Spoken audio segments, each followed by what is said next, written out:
Hello friends, எல்லோருக்கும் வணக்கம்.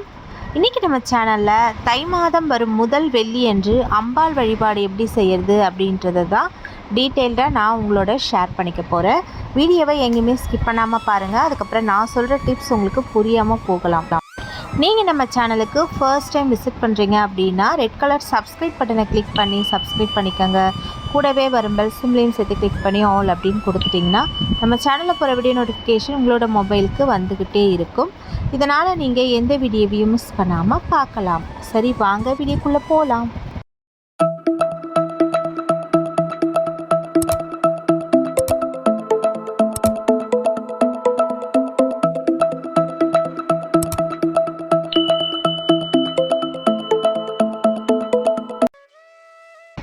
பொதுவாகவே அம்பாளுக்கு பார்த்திங்கன்னா வெள்ளிக்கிழமை ரொம்ப விசேஷம். அதுலேயும் ஆடி வெள்ளி தை வெள்ளி அப்படின்னும் பொழுது அது கூடுதல் சிறப்பு வாய்ந்த விசேஷமாக கருதப்படுது. நம்ம பெண்கள் இல்லத்தில் எப்போவுமே வெள்ளிக்கிழமை சிறப்பாக பூஜையெல்லாம் செய்வோம். மகாலட்சுமி பூஜை, அம்பாள் பூஜை அப்படின்னு சொல்லி வழிபாடுகள் செஞ்சிட்ருப்போம்.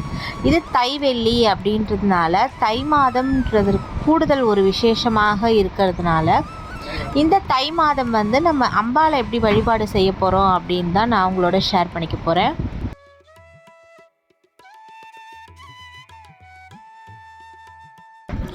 வெள்ளிக்கிழமை அப்படின்னும் பொழுது மகாலட்சுமிக்குமே அது உகந்த நாளாக சொல்லப்படுது. இது தை வெள்ளிக்கிழமை அப்படின்றதுனால அதிகாலை எழுந்து குளிச்சுட்டு நீங்கள் இந்த பூஜையை பிரம்ம முகூர்த்த நேரத்துலையும் செஞ்சுக்கலாம், இல்லை பிரதோஷ நேரத்துலையும் செஞ்சுக்கலாம். மகாலட்சுமிக்கு செய்கிறீங்க அப்படின்னா 6 மணிக்கு மேலே செஞ்சிங்கன்னா இன்னும் ரொம்ப விசேஷமாக இருக்கும். நீங்கள் அம்பாள் பூஜையாக பண்ணுறீங்க அப்படின்னா இந்த 2 டைமிங்கில் பண்ணிங்கன்னா கரெக்டாக இருக்கும். இந்த பூஜை செய்யும் பொழுது நீங்கள் விரதம் இருக்கிறதா இருந்தாலும் இருந்துக்கலாம், இல்லை எங்களால் விரதம்லாம் இருக்க முடியாது அப்படின்னா நான்வெஜ் எதுவும் எடுத்துக்காமல் வெஜிடேரியன் சாப்பாடாக சாப்பிட்டுக்கோங்க.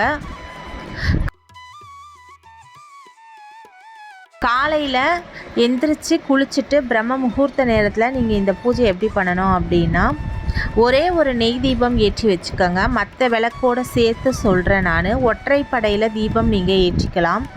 3 தீபம், 5 தீபம், 9, நீங்கள் எத்தனை ஏற்றுறீங்களோ உங்கள் வீட்டில் இல்லத்தில் இருக்க நீங்கள் பூஜைக்கு வச்சுருப்பீங்கள்ல விளக்கு, அதோட கூடியே ஒரு நெய் தீபம் ஏற்றி வச்சுக்கிட்டீங்க அப்படின்னா ரொம்ப விசேஷமாக இருக்கும். இதுக்கு அம்பாளுக்கு குங்கும அர்ச்சனை தான் நம்ம பண்ண போகிறோம். குங்குமத்தாலையும் அக்ஷதையாலையும் சேர்த்து நீங்கள் அர்ச்சனை பண்ணிக்கோங்க. 108 முறை நீங்கள் மகாலட்சுமிக்கு அர்ச்சனை பண்ண போகிறீங்க அப்படின்னா ஸ்டீம் அப்படின்ற பீஜ மந்திரத்தை சொல்லிவிட்டு நீங்கள் அர்ச்சனை பண்ணலாம். ஓம் ஸ்டீம் நமக அப்படின்னு சொல்லி கூட நீங்கள் பண்ணலாம். அம்பாளுக்கு பண்ணுறீங்க அப்படின்னா எந்த அம்பாளுக்கு பண்ணுறீங்களோ அவங்களுடைய பேரை 108 முறை நீங்கள் உச்சரித்து நீங்கள் இந்த பூஜையை செய்யலாம். இதுக்கு நீங்கள் நெய்வேத்தியமாக சக்கரை பொங்கல் முதல் வாரம் இருக்கிறதுனால நீங்கள் சக்கரை பொங்கல் செஞ்சுக்கலாம். இந்த பூஜையை நீங்கள் வெள்ளிக்கிழமையும் ஆடி செவ்வாய்க்கிழமையும் தொடர்ந்து செய்யலாம். ரொம்ப விசேஷமாக இருக்கும். இந்த நாட்களில் குங்கும அர்ச்சனை செய்து வழிபட்டோம் அப்படின்னா நம்ம இல்லத்தில் கடன் பிரச்சனை நீங்கும். திருமணமாகாத கன்னி பெண்களுக்கு திருமணமாகும். குழந்தை பாக்கியம் இல்லாதவர்களுக்கு குழந்தை பேறு கிடைக்கும். இல்லத்தில் மகிழ்ச்சி எப்பொழுதும் நிலைத்திருக்கும். ரொம்ப ரொம்ப எளிமையான பூஜை தான், ரொம்ப ஈஸியாக பண்ணிக்கலாம். பிரசாதம் கூட நீங்கள் சக்கரை பொங்கலோடு நிறுத்திக்கலாம். நீங்கள் இதை வாரம் செஞ்சுட்டு நீங்கள் வாரம் சக்கரை பொங்கல் செஞ்சு நெய்வேத்தியம் பண்ணணும் அப்படின்னு கூட கிடையாது.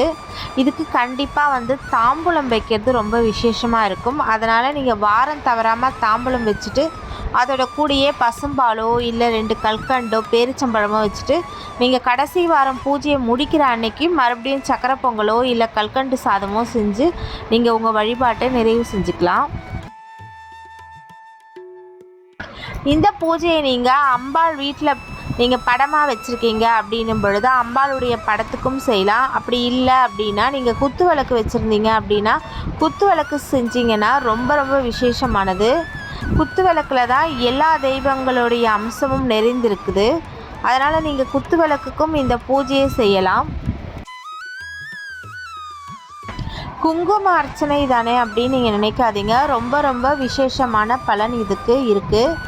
இதோட கூடயே வந்து பார்த்திங்கன்னா பஞ்சகவ்ய தீபமும் சேர்த்து ஏற்றுவது மிகவும் சிறப்பு வாய்ந்ததாக கருதப்படும். ஏன்னா அந்த அதிகாலை நேரத்தில் நீங்கள் பிரம்ம முகூர்த்த நேரத்தில் பூஜை செய்யும் பொழுது அந்த பஞ்சகவ்ய தீபம் ஏற்றி அதோட புகை சாம்பல் வந்து வெளியில் வரும்பொழுது வந்து பார்த்திங்கன்னா உங்களுக்கு யாகம் செய்த பலன் வந்து உங்களுக்கு கிடைக்கும். ஏன்னா ஃப்ரெண்ட்ஸ், வீடியோ பார்த்தீங்களா? இந்த வீடியோ உங்களுக்கு பிடிச்சிருந்துன்னா மறக்காமல் நம்ம சேனலுக்கு ஒரு லைக் கொடுத்துட்டு இந்த வீடியோவை உங்கள் ஃப்ரெண்ட்ஸ் அண்ட் ஃபேமிலி கூட ஷேர் பண்ணிக்கோங்க. இன்னொரு யூஸ்ஃபுல்லான வீடியோவில் சீக்கிரமாக நான் உங்களை சந்திக்கிறேன். தேங்க்யூ ஸோ மச் ஃபார் வாட்சிங் friends. Take care. Bye bye. Happy cooking.